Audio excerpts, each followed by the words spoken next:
Hey everyone, welcome back to the channel. In today's interview, we're going to be doing things a little bit differently. We normally do those live, but we're going to do a recorded interview. And today we are joined by Ben Books the World. Ben, how you doing? I'm doing good. Thank you for having me on. Yeah, Ben is an Amazon seller, travels full time. So we're going to dive into kind of his background and then learning how he's able to travel like he does so much. So Ben, if you want to go ahead and start us off, tell us a little bit about your background. Yeah, so I guess I'll just start kind of at the beginning of where I got into reselling. So about junior year of high school, one of my friends, he had done reselling in the last year and he was doing pretty well with it. And we were friends when I was younger, and then we kind of like weren't that close anymore, but we happened to both be in entrepreneurship class together. And I heard about like the reselling that he was doing, and I was like, that sounds pretty cool. Like I'd love to learn how to make money in a different way. And so he like started teaching me how to find stuff to flip online. And so I started going to thrift stores and buying stuff to flip online. And then basically I saw that it was working, and I also started flipping Supreme because that was when it was still like pretty good. And then I was flipping Supreme for a bit, and then I started going to garage sales pretty much all that summer just to try and learn how to do it. And then in the fall, I think it was, we both were learning about Amazon through Reezy Resells actually. And we saw that you could sell used books, and we started doing FBA together just to learn how it worked. And like our first shipment for FBA took us like 7 hours, like with books, and like we just kept messing everything up. But then we started going to book sales together and just like hustled for like a month or two. And then he went to college, but I felt like it was working already. So I set up my own Amazon account because I wasn't 18 yet at the time. But then I set up my own Amazon account and I started doing books.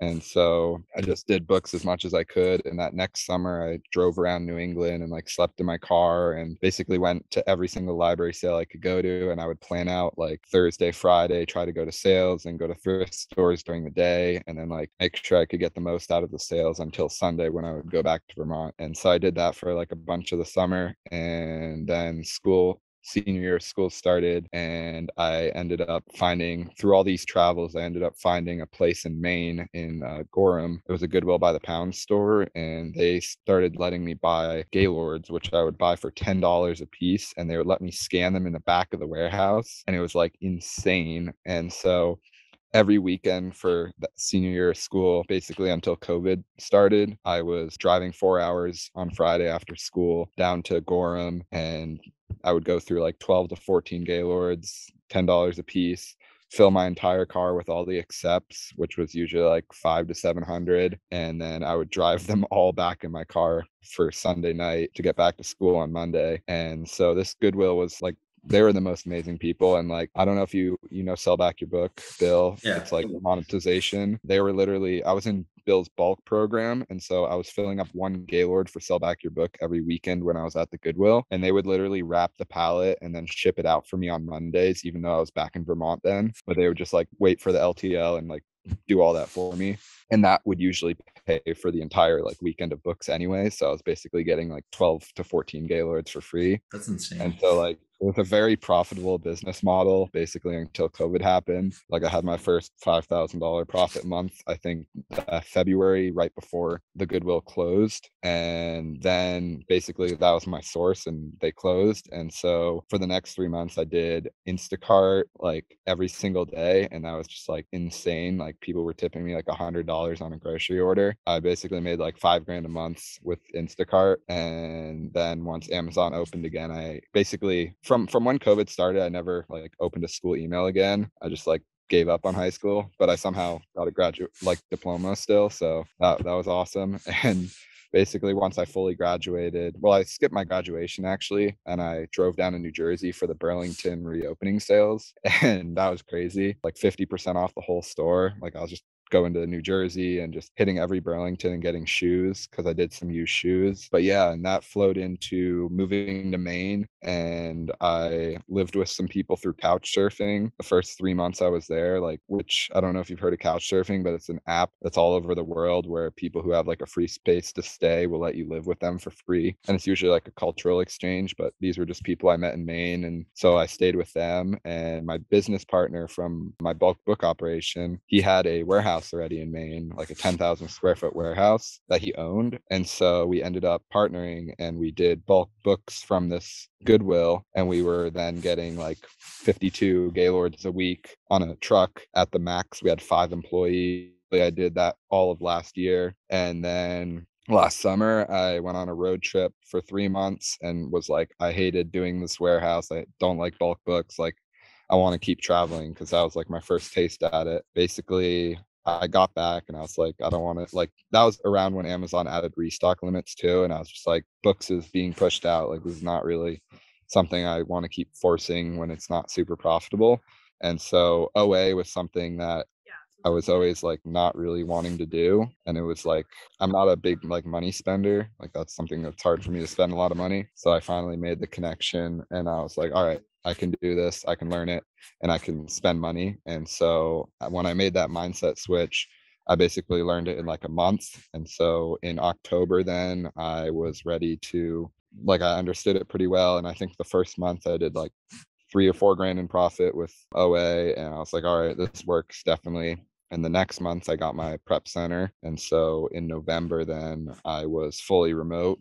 And so my apartment lease ended in October because I ended up getting an apartment for that whole year after the couch surfing. And so I actually lived in the warehouse for like a month. So that was because my lease ended and I was like still finishing stuff up in Maine. So I just put a bed in the warehouse and like slept there for a month, which was pretty funny. And then I came back to Vermont and built out my car and basically traveled all winter. So that was kind of how I got into OA and like kind of the reselling journey. Awesome. That was a really in-depth background.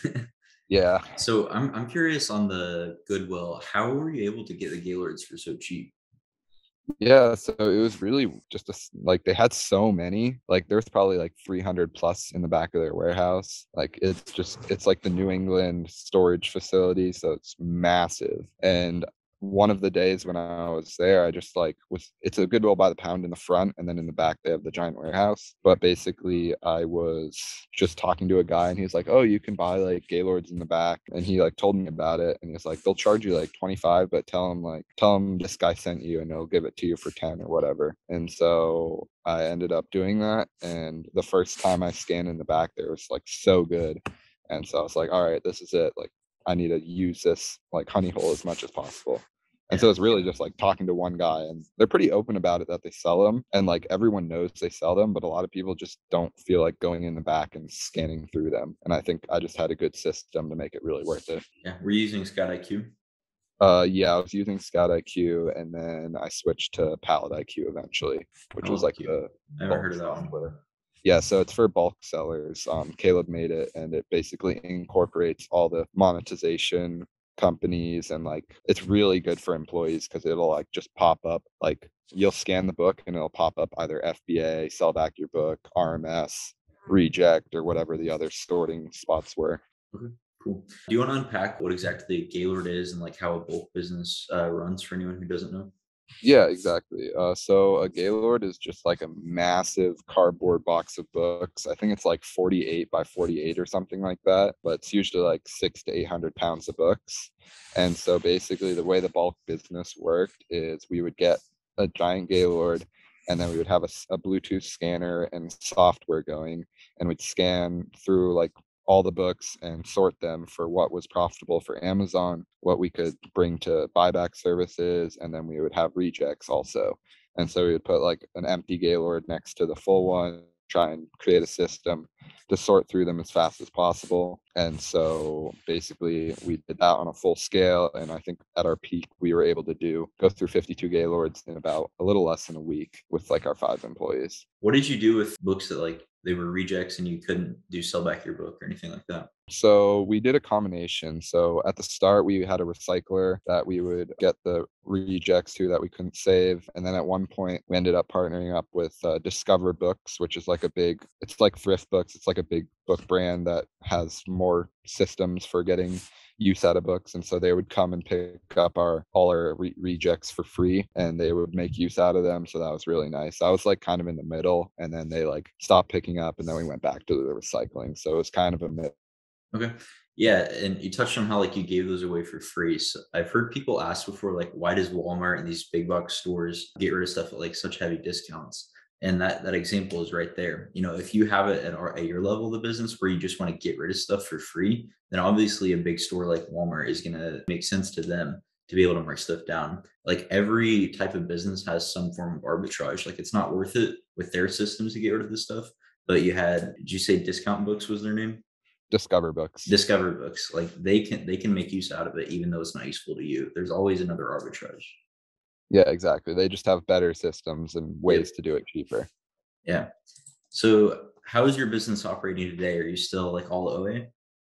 Yeah, so right now my business is 100% OA, 100% OA to a prep center. So basically everything I buy just goes to a prep center and they do all the receiving and prep for it and ship it off to Amazon. So I've basically been doing that since November and it's worked out pretty well. Yeah, OA to prep is like it offers so much flexibility, and like you're a testimony too. You can literally work from anywhere in the world because you never have to touch the products. It's awesome. Yeah, no, a prep center is like, I mean, it's definitely hard at the start to find like a good prep center because not all of them are the same. But like once you get a good prep center, it's like so easy. Like it's really just comes down to you finding the products and having good systems for tracking everything. Yeah, And that's definitely. really all you have to focus on. What are your primary sourcing strategies? So I have a leads group that I partner with my friend, and he has a team of VAs that do a lot of sourcing. And so I get a lot of leads from that. And then I do a lot of manual sourcing too, and like storefront stocking also. So I'll just go in and whatever some of my best products are, I'll go in and look at everyone who's selling those products and then go through their stores because if they're selling one of these like really good products, they're most likely finding other good products. Yep. And what I found also is really good is when I do that on top of it, I'll go back and see who's been on this listing the longest because they're usually probably the smartest if they're able to find it that early. So I'll go through those stores first and kind of do that. So And then another method I'm trying to add is getting a VA now too, and then teaching them to source so that I can get even more leads. yeah, definitely getting a VA is a big help for getting more leads. And the Philippines is awesome because, well, maybe not for you when depending on your time zone you're in, but at least for me, like they're working while I'm sleeping. And then as soon as I wake up, all their leads are found and I can go through and review and purchase. Yeah, yeah, definitely. I mean, that's kind of my plan for so like the next couple weeks I'm bouncing around a lot, so I don't know how focused I'll be, but basically once I get July, like that whole month I'm trying to be in one place and like set up better systems and get VAs and just kind of be in a place where it's like more private and I can have a lot of video calls and just get kind of focused work done like that. Yeah. Are you going to be training the VA yourself? Yeah, I think so. Okay. Yeah. Yes, there's some services where they'll hire and train a VA for you. I don't know if you were considering that at all. I didn't really know that was an option, but I might look into that.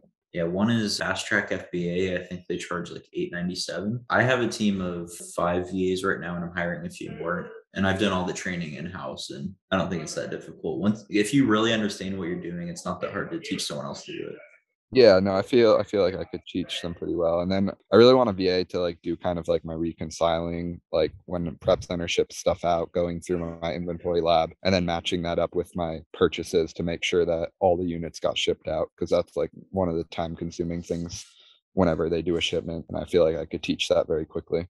Yeah, and it's important to outsource those other tasks besides just product research.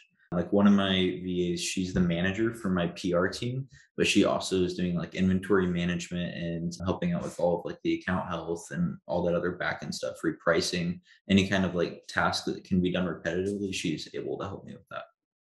Yeah, that's awesome. Yeah, those are all things I'm ready to like kind of automate because I know there's like not a lot of things I need to be doing in the business other than I feel like the one thing won't give up for a while I think is the actual purchasing. But other than that, I feel like most of it can 100% be outsourced. Yeah, definitely. So, what are some of your goals for your business this year? So one of my main goals was kind of to originally was to get to like the $10,000 profit a month consistently. I had a couple months like that in January and December and stuff, but then the last couple months haven't been as good. So I want to get to like a consistent spot of that where I'm able to pull about 2 grand out a month. and then consistently see that 10 grand a month profit.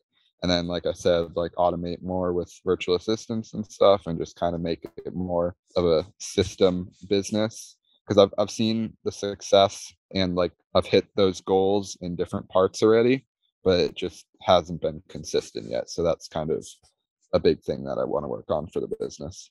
Gotcha. Yeah. So you said you want to be able to pay yourself 2 and profit 10. Is that right? Yeah, exactly. Because I never need more than 2 grand a month to live the way I want to live. Like I've been living on less than 2 grand for like a year and a half now, or 2 years, I guess almost. Yeah. And let's touch on that a little bit because I feel like a lot of people think that the amount that they're profiting is the amount that they're able to pay themselves, and that's just not true. Like if you're paying yourself 100% of your profit, your business is going to suffer. Because what happens when you have an unexpected expense come up, or what about your tax liability and all these other things? In reality, the amount you're able to pay yourself is going to be a lot less than the amount that you're profiting, especially if you're wanting to reinvest and grow the business. Yeah, exactly. Like you want to reinvest as much as possible. Like basically up until now, I haven't taken any payment from my OA business. Like I've reinvested 100% so far. I think this month I'll finally take a payment, but up until now it's been 100% reinvestment. And basically I've just been living off of like my Rakuten payments and then like a little bit of money from the leads group. But like you can simplify life a lot when you don't spend a lot. Yeah. So I know you're probably using credit cards for getting like travel points and stuff, but are you leveraging credit cards to have access to more capital for OA purchases? Yeah, definitely. So I do a combination of both. I mean, I try to keep my cash balance somewhat close to whatever my credit card bill is. But yeah, so I have like pretty unlimited, I would say, in comparison to like what I'm spending, like unlimited credit kind of. So like I'll definitely push some of the cards pretty hard throughout the month and then just make sure that the stuff lines up where eventually that cash balance will catch up enough to pay off those cards each month, but definitely feel like I can spend a lot, and that's been growing a lot. And I took a Amazon loan recently too to get a little more capital because Cool. like it's a no brainer. It's Yeah. like it was like 17,000 for 9 months, and I'm paying like $700 in interest over the whole nine Yeah. months, which is like literally free. Their interest is so cheap. They've offered me 2 loans now. I had a 43,000 and I think it was a 9-month term, and then the interest rate was like really cheap, like you said. And then they just offered me a refi. It was lower than the original. It was like 39,000, I think, but it was longer term. So it's like it helps more with cash flow because then the monthly payments are lower. I was hoping they Yeah, would offer me more cash, but I'm okay with a longer term refi as well. yeah, no, that's solid. Like all the Amazon loans are pretty solid. Yeah, definitely. So what are your favorite credit cards to use? So I think I do it a little different than a lot of people as far as like the credit cards, because a lot of people are focused more on like the credit limits, rather than rewards. And I'm more into like the credit card hacking. So I think I have like 9 or 10 different cards now because I basically will look for cards that have a high sign up bonus that gets you good rewards. And I'll hit that sign up bonus and then I'll move on to the next card so that I'm constantly stacking like rewards. But right now, the cards I'm using the most are the Amex Platinum or the Amex Business Platinum card, and then the Inc. Business Premier card, which isn't actually out yet for most people, but I got that one a couple months ago from a Chase rep, and that one's really good. It's unlimited 2% cash back on all your purchases. And those come in the form of Chase points, which are pretty valuable points. The only thing on that card is you can't transfer them to travel partners, which is a big part of maximizing your rewards, but still unlimited 2% cash back. And on purchases more than $5,000, it's like 3 or 4% cash back. Oh, So pretty solid card. And I think it's like $150 annual fee. And then I just applied for the Inc.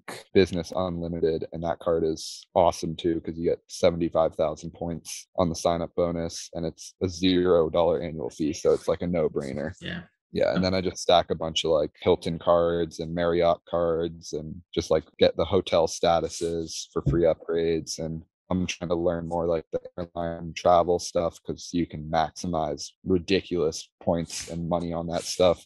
So I'm trying to learn how all the airlines fit together with transfers and stuff too. But it's a fun game for me because it's just like free travel all the time. Yeah, credit card points are awesome. Able to, travel and do whatever for free. Do you have your Rakuten set up to be Amex points, or are you taking the cash? I'm taking the cash. I didn't actually know that they do Amex points. Yeah, you can get paid in Amex points. I actually just converted mine. I don't know if it's like more valuable. From what I understand, it's the same like cash value. It's just going into Amex points. And I think I mean, Okay. obviously talk to a CPA, but I think there can be tax advantages there because you're getting paid in travel benefits as opposed to cash. Yeah. Yeah, no, and I think with the cashback too, it's, like, not as taxable too, right? Because it's, like, the cashback and not actually, like, full income, but I'm not really sure how that all Yeah. works. Yeah. But I've just been taking it as, like, a personal payment. Yeah. Yeah, I just switched mine over. We'll see if I want to keep it that way. I think if you switch it like in the middle of a quarter, then what you've earned so far stays as cash, but like from when you change it going to the rest of the quarter will be in Amex points. Okay, that's solid. Yeah, I'll have to look into that because I didn't know that was a thing. Amex Yeah. points aren't as good as Chase points, but I think it might be worth it depending on it. What makes Chase points better?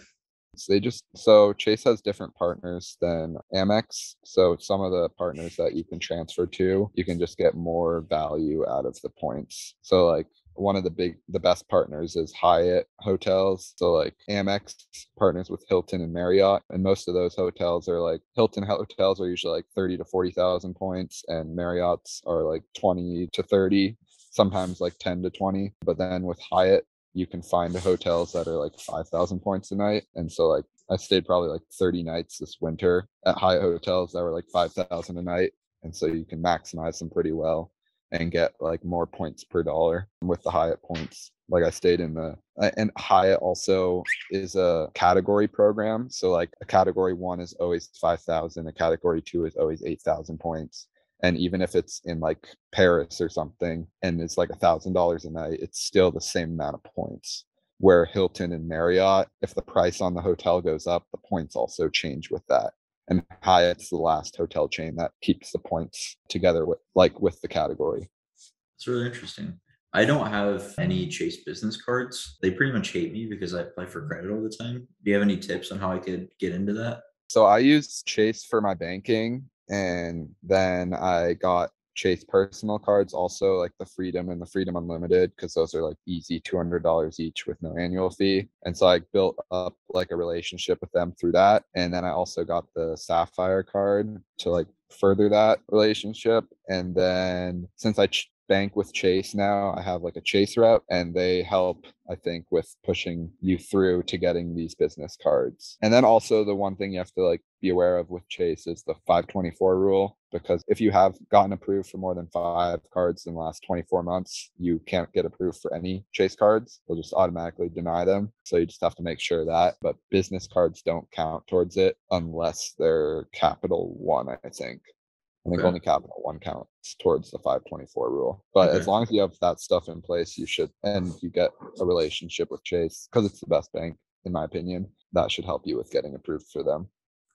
I've not had good experiences with Chase Bank. Really? I opened an account and they like flagged it for fraud or something suspicious activity. And then I went into the local bank to actually try and fix it. They can't fix the problem. They won't give me my money back that I had in the account. I'm gonna have to file a claim with the Federal Reserve from the research I've done. The hell? That's so weird. Yeah. I haven't heard of Huh. anyone else who's had this experience.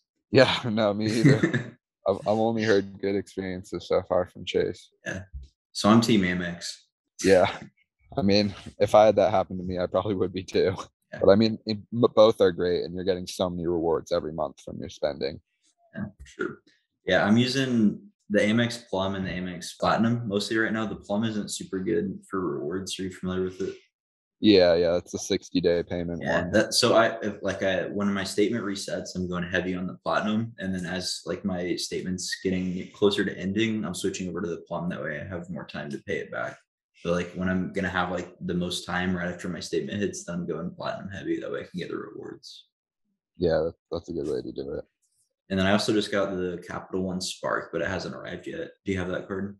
No, that's the 2% cashback, right? Yep. Yeah, I haven't gotten the Capital One just because I'm at 424 right now. So I want to Okay. like keep it open. I really wanted to get the Capital One Venture X because that card had such a good sign up bonus, but that would put me over the 524. But the one thing with Capital One also is they report to your personal credit. They're the only card that does that. So like if your usage on that card's really high, it's gonna hit your credit score because they're reporting to it, unlike the other business cards. Yeah. Yeah, that's really something important to watch. So with the Capital One Venture, I have a question for you. So I got just the regular Venture. Do you know, one, if I can upgrade to the Venture X, and two, will I get the sign up bonus if I do that? I'm not 100% sure if that works like Okay. the Amex cards do, because I know with those you can just upgrade it. So I'm not 100% sure, but I would definitely recommend the Venture X if they. I don't know if they still have the big sign up bonus, but that one definitely had like for $400 annual fee. It's like pretty much the same benefits as like the Platinum card. Yeah. So it's like cheaper and out the same benefits, maybe even better. So I definitely like that. And I wish I could have gotten it, but I was at the 424. So I was disappointed about that. Yeah. Do you have any other tips or anything for someone who's looking to be able to travel more often, travel full time if they want? Yeah, I mean, the credit cards is a huge thing. Like if you can use the points and stuff and take advantage of credit card bonuses, that can get you a lot of flights and hotels for free. And flights a lot of the time are the most expensive part of getting to a place. And then just all around travel, like it's so cheap to be able to travel. When you go out of the US, most things, unless you're in certain countries, are a lot cheaper. So if you're able to work remote, like especially if you're young and don't have any like things that you have to invest for, like I can't recommend it enough, like going outside of the US and traveling. And it's so different. Like I was traveling the last 2 months in Central America, and everyone like that is between like 20 and 25 from like other countries, they're all traveling. They're all on like 3, 6 month, year-long trips just backpacking. Like Israelis, like Dutch, just like everyone else in the world travels so much, and then Americans just don't really do that. And like I don't know if it's because they don't know how cheap it is or just they don't want to, but like it's just such a good experience to be able to explore other cultures and get out there. And like when you're staying at hostels and stuff, hostels are like in some places, like I'm going to Peru, like in Peru they're like $5 a night for a hostel, and like it's just so cheap. And like meals in Peru are like $3, $4. Like I didn't eat, or I didn't cook for myself at all the last 2 months. Like I ate out every single meal. And like in Costa Rica and Panama, it's a little more expensive. It's probably like $8 to $10 a meal, sometimes like five, depending where you go. But like I just got back to California and I paid like $25 for breakfast the other day, and I was just like, oh my god, this is so expensive.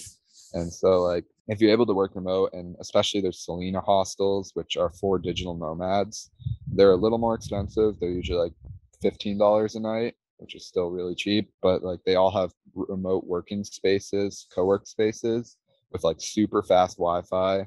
And so you'll meet tons of other digital nomads there too. And they have call spaces where you can do video calls and all this stuff. And they're all around the world. Like they're all over Europe, they're all over Central America, South America. So those are really cheap options. So like when you combine hostels and travel points, like you can easily live in a lot of places for under 1,500 a month. And like you can't even pay rent for that in a lot of places in the US. Yeah, it's crazy. Have you read the 4 Hour Work Week?